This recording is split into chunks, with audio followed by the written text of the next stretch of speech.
Session 3.1 মনোযোগ সহকারে শোনা। অনুশীলন 1 রন্ডো। সময় 25 মিনিট। উদ্দেশ্য যোগাযোগ দক্ষতার উন্নয়ন করা, সহনশীলতার বৃদ্ধি করা, পেশি এবং জয়েন্টে ওয়ার্ম আপ করা।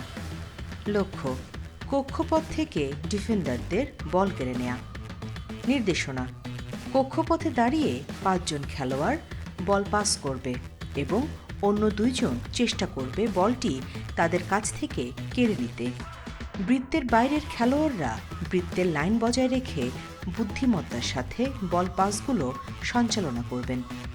খেলার প্রক্রিয়া যখন বৃত্তের লাইনে থাকা খেলোয়াড়রা সরল পাস বা একবার বা দুবার বল স্পর্শ ব্যবহার করে বল পাসিং করে, তখন বৃত্তের বাইরে থাকা খেলোয়াড়রা বলের গতিপথকে বাধাগ্রস্ত করার মাধ্যমে ডিফেন্স করবে।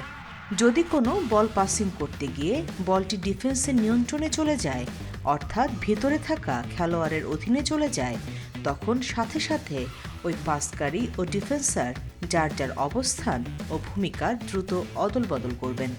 দ্বিতীয়বার খেলার প্রক্রিয়া সম্ভাব্য গুরুত্বপূর্ণ পরিবর্তনগুলো বিবেচনায় নিয়ে কম বেশি স্পর্শ দ্বারা পুনরায় খেলার প্রক্রিয়া আরম্ভ করুন। প্রতিফলন প্রতিফলনে কোচ গাইডলাইনে দেয়া প্রথম প্রতিফলন ও দ্বিতীয় প্রতিফলন অনুসরণ করে আলোচনা শেষ করবেন।